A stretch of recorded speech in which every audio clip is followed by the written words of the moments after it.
আসসালামু আলাইকুম এভরিওয়ান। মায়ের বাদন গল্পে 6 নম্বর পার্ট। তো চলো বেশি কথা না কইয়া গল্প শুরু করা যাক। আমি চিন্তার দিকে অনেকক্ষণ হলো তাকিয়ে আছি, অপেক্ষায় আছি সে কিছু বলবে, কিন্তু কিছুই বলছে না সিনথিয়া। সে এভাবে চুপ করে আছে কেন? আমার অগোছল মস্তিষ্কটা আন্দাজ করতে পারলো না। অনেকটা সময় পর সিনথিয়া আমার দিকে এগিয়ে এসে বলল, আপনার গার্লফ্রেন্ড আছে, আমাকে বলেননি কেন? আমি সিনথিয়ার এমন প্রশ্ন শুনে হাসবো না কাঁদবো বুঝতে পারলাম না। ভাবলাম কি আর হলো কি, তাহলে কি সিনথিয়া হাসান সম্পর্কে কোনো কথাই শুনেনি, নাকি শুনেও না শোনার অভিনয় করছে আমার সাথে? তবে আমার মনে হয় সে আমার সব কথাই শুনেছে এবং আমার কথা শুনেই তার ঘুম ভেঙে গিয়েছে। কিন্তু আমার কাছে কেন সে এইসব লুকাচ্ছে বুঝতে পারছি না, নাকি আসলেও শুনিনি এটাও শিওর হতে পারছি না। আমি সিনথিয়ার দিকে কিছুটা এগিয়ে গিয়ে মন খারাপ করে বললাম, না অমন কিছু না, গার্লফ্রেন্ড না, এমনিতেই ফ্রেন্ড। তখন সিনথিয়া আমার আরো অনেক কাছে এসে বলল, মিথ্যা বলেন কেন? গার্লফ্রেন্ড ছাড়া কারোর সাথে এত অভিমান নিয়ে কথা বলা যায় না। আমি তো আপনার কাছে কোনো কিছুই লুকাইনি, অথচ আপনি আমার কাছে কত কিছুই লুকিয়েছেন। আপনার মুখ থেকে হাসান কথাটা শুনে বিছানা থেকে উঠে এসেছি। কি যেন বলছিলেন হাসান নামের কাউকে নিয়ে? আমি স্পষ্ট শুনতে পাইনি, তবে খারাপ কিছু হয়তো বলেছিলেন। আপনার বন্ধুর নামও তো হাসান, আমার বয়ফ্রেন্ড। আমি ভাবলাম ও সম্পর্কেই বলছেন, পরে মনে হলো ওর সাথে তো আপনার যোগাযোগই নেই। আপনি কিভাবে ওর সম্পর্কে জানতে পারেন? যাই হোক, আপনার গার্লফ্রেন্ড আছে জেনে অনেক খুশি হলাম। আপনার পাশে অন্য কাউকে আমার ভালো লাগছে না, কিন্তু আপনার জীবনে কেউ আছে জেনে খুব খুশি হয়েছে আমি। সিনথিয়ার কথাগুলো শুনে মন খারাপের মাত্রাটা আরো বেড়ে গেল। ইচ্ছে করছিল হাসান সম্পর্কে সবকিছু বলে দিই, বললেই কি সে বিশ্বাস করবে? আমার কাছে তো কোনো প্রমাণ নেই। মিলিও তো আমার জন্য সিনথিয়ার কাছে সব সত্য বলবে না, আর সিনথিয়া না হয় সবকিছু শুনে বিশ্বাসই করলো। তারপর সে হাসান সম্পর্কে সব জানতে পেরে তাকে ছেড়ে দিল, আমার কাছে চলে আসলো। কিন্তু এটাকে কি ভালোবাসা বলে? সে হাসান সম্পর্কে খারাপ কিছু জানতে পেরেছে বলে তাকে ছেড়ে দিচ্ছে। আমার সম্পর্কে যদি কখনো খারাপ কিছু জানতে পারে, তাহলে যে আমাকে একদিন ছেড়ে যাবে না, এর কি কোনো নিশ্চয়তা আছে? নাই। এমন ভালোবাসার কি দরকার যে খারাপ সময়ে পাশে থাকবে না? ভালোবাসার মানুষ তো সেই যে পৃথিবীর সবচেয়ে খারাপ মানুষ জেনেও থেকে যাবে, শুধুমাত্র ভালোবাসার টানে, কোনো স্বার্থের টানে নয়।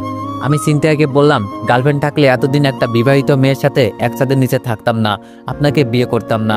কেউ ছিল না বলেই আপনার বাবার অত্যাচারে বাধ্য হয়ে বিয়েটা করেছিলাম। কিন্তু কে জানে যাকে বিয়ে করব তার একজন ভালোবাসার মানুষ আছে, যার জন্য সে নিজের বিয়ে করা হাজবেন্ডকেও ছেড়ে দিতে পিছু পা হবে না। আচ্ছা, আপনি যদি কখনো জানতে পারেন আপনার বয়ফ্রেন্ডের আগে অন্য কোথাও রিলেশন ছিল, কিংবা আপনার সাথে সম্পর্ক থাকা অবস্থায় অনেক মেয়ের সাথেই সে প্রেম করত, তাদের সাথে খারাপ কিছু করত, তখন কি করবেন? তাকে ছেড়ে দিবেন? আমার কথা শুনে চিন্তায় একটু রাগ করলো না, অথচ আমি ভেবেছিলাম সে অনেক রাগ করবে। সে খুব নিরীহ কণ্ঠে বলল, যেহেতু আমি এখনো এমন কিছু জানতে পারি নাই, তাই এইসব নিয়ে ভাবছি না।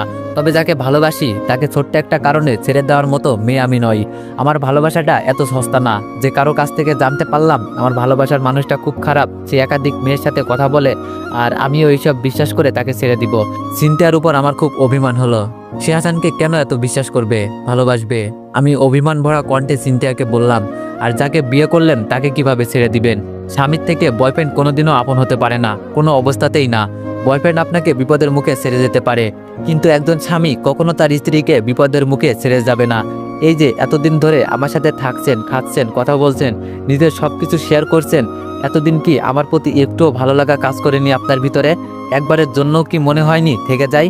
তখন সিনথিয়া বলল, ভালো লাগা কাজ করেনি যে তা না, একজন মানুষের সাথে এভাবে থাকলে তো তার প্রতি একটু একটু ভালো লাগা কাজ করবেই। আমিও আপনার কাছে নিজেকে অনেক নিরাপদ মনে করি, অনেক বিশ্বাস করি আপনাকে। আপনার সাথে এতদিন ধরে এক বাসায় থাকছি, আপনি কখনো আমার দিকে খারাপ নজরে তাকাননি, কখনো আমার দুর্বলতার সুযোগ নেওয়ার চেষ্টা করেননি। অনেক সময় আমি বাথরুমের দরজা খোলা রেখে গোসলে গিয়েছি, আপনি কখনো এইসবে মনোযোগ দেননি। এইসব কি যথেষ্ট না একজন মানুষের প্রতি ভালো লাগা কাজ করতে? কিন্তু শুধুমাত্র ভালো লাগা থেকেই তো আর একজন মানুষের কাছে সব সময়ের জন্য থাকা যায় না, তার জন্য ভালোবাসার দরকার হয়। কিন্তু আমি তো আপনাকে ভালোবাসি না, আমি ভালোবাসি অন্য কাউকে, যার সাথে আমি আমার জীবন সংসারের নাম লেখাতে চাই। আমি জানি আপনিও আমাকে ভালোবাসেন না, কাজেই এমনটা কখনো হবার নয়। আমরা খুব ভালো বন্ধু আছি, এটাই হয়তো আমাদের জন্য ভালো। তবে একজনকে ভালোবাসা অবস্থায় যদি অন্য কাউকে ভালোবাসা যেত, তাহলে অবশ্যই আমি আপনাকে ভালোবাসতাম। কিন্তু আমি আগে একজনকে আমার ভিতরটা দিয়ে দিয়েছি, এখন চাইলেই আর দ্বিতীয় কাউকে আমার ভিতরটা দিতে পারবো না। আপনি নিজের মনের খবর জানতে পারেন, বাট অন্য কারোর মনের খবর জানার চেষ্টা করবেন না, কারণ এই পৃথিবীতে কেউ কারোর মনের অবস্থানটা জানতে পারে না। যদি পারতো তাহলে মানুষ মানুষকে এভাবে কখনো দুঃখ দিত না। আমি কাকে ভালোবাসি, কাকে নিজের করে চাই, এটা জানার ক্ষমতা সৃষ্টিকর্তা আপনাকে দেন নাই। কাজেই এটা কখনো জানার চেষ্টা করবেন না। আগে নিজেরটা জানুন, আপনি কাকে ভালোবাসেন সেটা জানুন। নিজেকে প্রশ্ন করুন, যাকে ভালোবাসেন তার সাথে আপনার সময় কাটানো ভালো লাগে নাকি অন্য কারোর সাথে। কথাগুলো বলেই আমি বারান্দা থেকে নিজের রুমে চলে যাই। আমি চলে গেলেও সিনথিয়া বারান্দায় দাঁড়িয়ে মেঘে ঢাকা আকাশটা দেখতে থাকে। আজ আকাশটাতে অনেক মেঘ জমেছে, সেটার দিকেই সিনথিয়া মুগ্ধ চোখে তাকিয়ে আছে। আমার মনের আকাশেও যে মেঘ জমতে পারে সেটা সে কখনোই জানবে না, কোনোদিন জানতে পারবে না। আমার আকাশটাও মেঘে ঢাকা। 2 দিন পর সিনথিয়া আমাকে বলল, আপনাকে আমার সাথে এক জায়গায় যেতে হবে। আগেই বলে রাখি, আপনি না করতে পারবেন না। আমি কোনো ভাবান্তর না করেই বললাম, কোথায় যেতে হবে? আপনার বয়ফ্রেন্ডের সাথে দেখা করতে গেলে অন্তত আমাকে সাথে নিয়ে যেতে বলবেন না, আর বললেও আমি যাব না, আমার ভালো লাগে না। তখন সিনথিয়া বলল, আরে না, বয়ফ্রেন্ডের সাথে না, আমার দুঃসম্পর্কের এক ফুপির বাড়িতে যাব। খবর পেয়েছি উনি খুব অসুস্থ, হয়তো বাঁচবে না। বাবা মা চাচা চাচি সবাই ওনাকে দেখতে গিয়েছিলেন, শুধু আমিই যাইনি। আমি জানি ওখানে যাওয়াটা অনেক রিস্কি হয়ে যাবে, তবুও আমি ফুপির সাথে দেখা করতে চাই। মৃত্যুর আগে মানুষের ইচ্ছেগুলো পূরণ করতে হয়। আমিও চাই আমার ফুপির সাথে দেখা করতে, আপনিও যাবেন আমার সাথে। সিনথিয়ার এত কথার ভিড়ে আমার ভালো না লাগার বিষয়টা চাপা পড়ে গিয়েছে, কিংবা কে জানে সিনথিয়া হয়তো ইচ্ছা করে ব্যাপারটা এড়িয়ে গিয়েছে। আমার ভালো কিংবা খারাপ লাগাতে সে মনোযোগ দিতে চায়নি। সিনথিয়ার কথা শুনে আমার অবনীর মায়ের কথা মনে পড়ল। আমার কি তাহলে একবার অবনীর মায়ের সাথে দেখা করা উচিত? এমনও তো হতে পারে শুধুমাত্র আমার সাথে দেখা করার জন্যই আল্লাহ তাকে এখনো বাঁচিয়ে রেখেছেন। পরের দিন সিনথিয়ার সাথে আমাকেও যেতে হলো। না করার পর যখন সিনথিয়া বলল আমাকে ছাড়া নাকি সে যাবে না, তখন বাধ্য হয়ে আমি তার সাথে চলে গেলাম। সিনথিয়া যখন গাড়ি থেকে তার ফুপির বাড়ির সামনে নামলো, তখন কেন জানি মনে হলো এই বাড়িটা আমার অনেক দিনের চেনা। হয়তো ভুলে গিয়েছি, তবে এই বাড়িতে এর আগেও আমি এসেছি। বাড়িতে ঢোকার পর যখন অবনীকে দেখতে পেলাম, তখন আর বুঝতে বাকি রইল না সিনথিয়ার খুবই হলো অবনীর মা। সিনথিয়ার অবনী মামাতো ফুফাতো 2 বোন। অবনী আমাদের 2 জনকে দেখে অনেক অবাক হলেও নিজের অনুভূতিটা প্রকাশ করলো না। বুঝতে পারলাম মায়ের শোকে এরকম হয়ে গেছে অবনী। সিনথিয়া যখন অবনীর মায়ের কাছে গেল, তখন অবনীর মা সিনথিয়ার দিকে না তাকিয়ে আমার দিকে তাকালো। আমি সিনথিয়ার পেছনে ছিলাম, তারপরেও অবনীর মা আমার দিকে কেন এরকম করে তাকালো সিনথিয়া বুঝতে পারলো না। আমি অবনীর মায়ের কাছে যেতে পারলাম না, কারণ তার শরীরে প্রায় সব জায়গাতেই কিসের যেন দাগ। এই দাগগুলোর কারণেই মানুষ তার কাছে যেতে চায়নি, অথচ এইগুলো ছোঁয়াছে না। এমন না যে অবনীর মাকে স্পর্শ করলে এমনটা আমারও হবে, তবুও কেন জানি ভয় হতে লাগলো, ঘৃণাও হতে লাগলো। তাই আমি আর সিনথিয়া অবনীর মায়ের থেকে অনেকটা দূরে দাঁড়িয়ে রইলাম। অবনীর মা দূর থেকে ভাঙা ভাঙা গলায় আমাকে বললেন, আমি তোমার সাথে অনেক বড় অন্যায় করেছি, সেই পাপের শাস্তি আমি পেয়েছি। আমার জন্য তুমি অনেক কিছু হারিয়েছো, আমি তোমার কাছে ক্ষমা চাওয়ার যোগ্যতাও রাখিনি। তবে জানো কি, আমি এখনো বেঁচে আছি তোমার সাথে কথা বলার জন্য, না হলে অনেক আগেই মরে যেতাম। যতটা দিন বেঁচেছিলাম ততটা দিন বুঝেছি যন্ত্রণা কি কষ্ট। এত যন্ত্রণা নিয়ে বেঁচে থাকা যায় না, কিন্তু আমি জানি এর থেকেও অনেক বেশি মানসিক যন্ত্রণা নিয়ে তোমাকে প্রতিটা দিন বাঁচতে হয়েছে। আর এর কারণ আমি। আমার জন্য আমার মেয়েটাকেও যে এভাবে কাঁদতে হবে কখনো ভাবিনি। বিশ্বাস করো, অবনীর কান্না আমি সহ্য করতে পারি না। আমি মরার পর হয়তো অবনীর কেউ থাকবে না। ওর বাবা আমার সম্পর্কে জানার পর দেশেই আসেনি, হয়তো আমার মৃত্যুর পর আসবে অবনীর টানে। সিনথিয়ার সাথে তোমার পরিচয় কিভাবে হয়েছে আমি জানি না। সিনথিয়ার দিকে তাকিয়ে বলল, সিনথিয়া, এই ছেলেটা অনেক ভালো, তোর ফুপি অনেক খারাপ মানুষ। খারাপ মানুষকে দেখতে এসেছিস জেনে খুব ভালো লাগলো। শুনেছি তুই নাকি একটা ছেলেকে বিয়ে করে তার সাথেই পালিয়ে গিয়েছিস। কথাটা বলতে বলতেই অবনীর মা আমাদের সামনে শেষ নিঃশ্বাস ত্যাগ করলেন। কিভাবে একটা প্রাণ আমাদের চোখের সামনে এই পৃথিবী ছেড়ে চলে গেল বুঝতেই পারলাম না। তবে মানুষটা যে মরার পরেও অনেক শান্তি পেল সেটা বুঝতে পারলাম, কারণ বেঁচে থাকতে সে শান্তিতে ছিল না।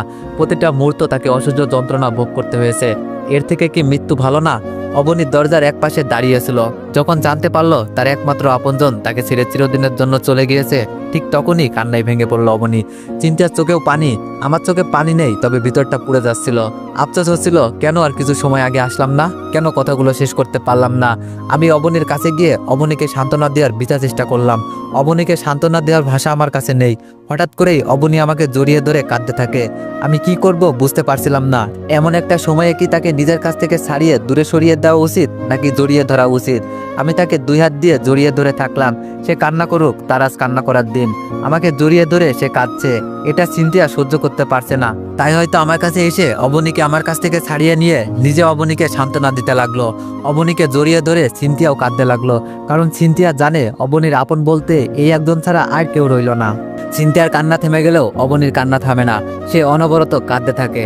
মানুষ তার আপনজনকে হারিয়ে কতটা আঘাত পেতে পারে সেটা অবনীকে দেখে আমি উপলব্ধি করছি। অবনীর মায়ের জন্য অবনীর কান্নাটা শোভা পায়। সে একজন খারাপ মানুষ ছিল, এটা জানার পরেও অবনী তার জন্য চোখের জল ফেলছে। আমারও তো এমন একদিন আসবে যেদিন বাবা মায়ের মৃত্যুতে কাঁদতে হবে। তারা বেঁচে থাকতে আমি তাদের থেকে দূরে দূরে থাকছি, যদিও তারাও আমাকে কাছে টানার চেষ্টা করেনি খুব একটা। তবে ছেলে হিসেবে বাবা মায়ের প্রতি আমারও একটা দায়িত্ব আছে। পৃথিবীতে সব বাবারও তো আর এক হয় না। আমার বাবাও হয়তো একটু আলাদা, তাই আমার সাথে এমন করেছে।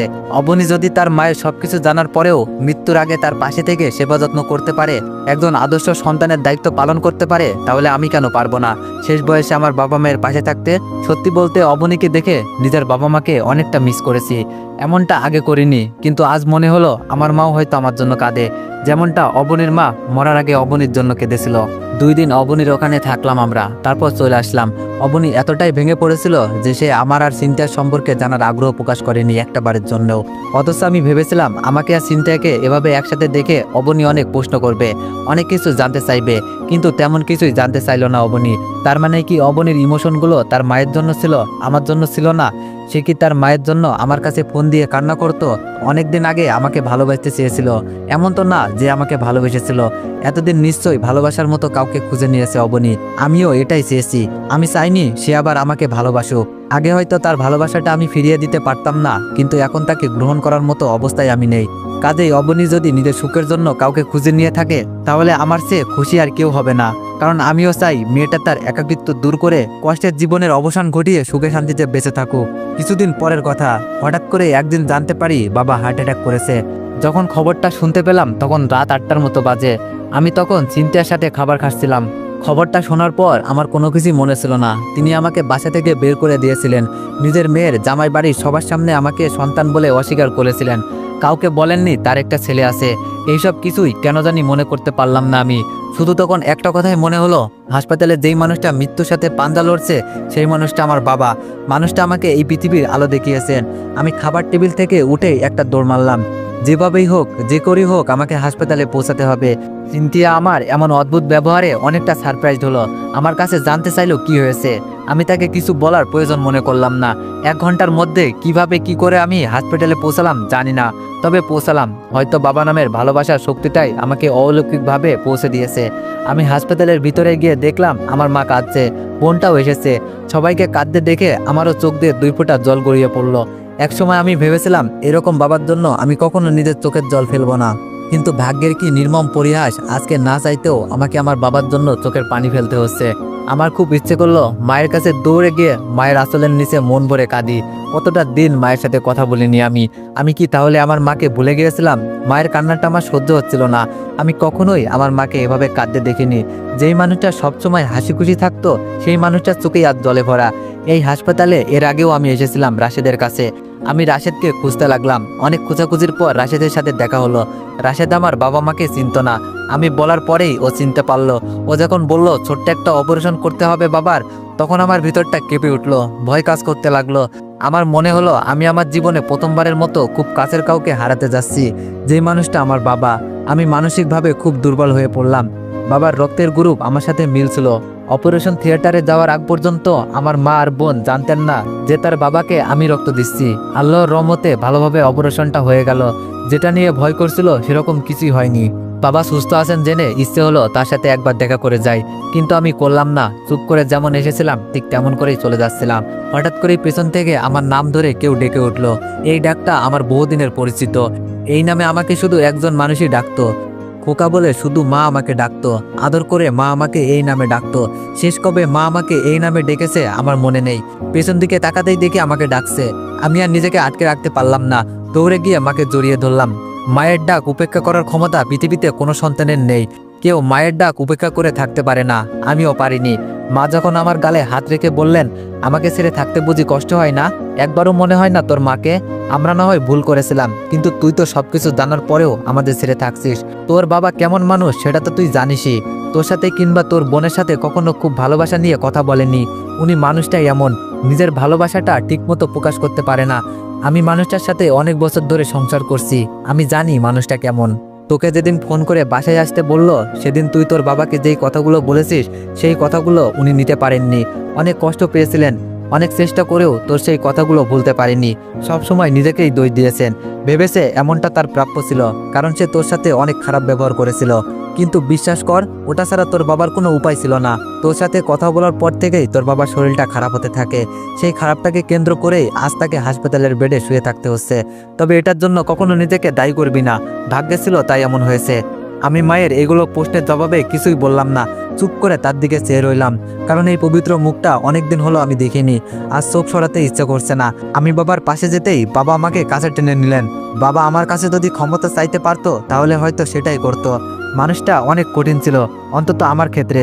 আজ সেই মানুষটাই পানির মতো হয়ে গেছে। আমি আমার বোনের সাথে কথা বললাম না। বাবা মাকে বলে যখন চলে আসবো ঠিক তখনই বাবা বললেন, কোথাও যেতে হবে না তোকে, তুই আমাদের সাথেই থাকবি। এত এত সম্পত্তির টাকা পয়সা এগুলো কার জন্য? এগুলো দিয়ে আমরা কি করব? এগুলো তোর। তখন আমার বোন এগিয়ে এসে আমার হাত ধরে বলল, ভাইয়া থেকে যাও না, আমি ওই দিন তোমার সাথে কথা বলতে চেয়েও বলতে পারিনি। বিশ্বাস করো, আমার ভিতরটা পুড়ে যাচ্ছিল তোমাকে এতদিন পর দেখেও কথা বলতে না পেরে। আমাকে ক্ষমা করে দাও। ক্ষমা না করে কি থাকতে পারবে তোমার বোনটাকে? আমি কিছু বলি না, আমার বোনের দিকে তাকিয়ে মুচকে একটা হাসি দিই শুধু। বাবাকে বলি আমি এখনই বাসায় যেতে পারবো না, তবে যাব, তোমাদেরকে ছেড়ে থাকবো না। তবে এই মুহূর্তে আমি তোমাদের সাথে থাকতে পারবো না। আমি বাবা মা আর বোনের হাসি মুখটা সাথে নিয়ে হাসপাতাল থেকে বেরিয়ে আসি। বাসায় ফিরতে ফিরতে অনেক রাত হয়ে যায়। আমি ভেবেছিলাম সিনথিয়া ঘুমিয়ে গেছে, কিন্তু যখন বাসায় গেলাম তখন দেখলাম সে এখনো জেগে আছে। আমার ওইভাবে চলে যাওয়ার কারণ জানতে চাইলো, আমি তাকে কিছুই বললাম না। কয়েকদিন পর সিনথিয়া একদিন আমাকে বলল হাসানের সাথে দেখা করবে। হাসান আসবে কালকে, কাল 10টার সময় তার সাথে আমাকে যেতে হবে। আমি সরাসরি না বলে দিলাম।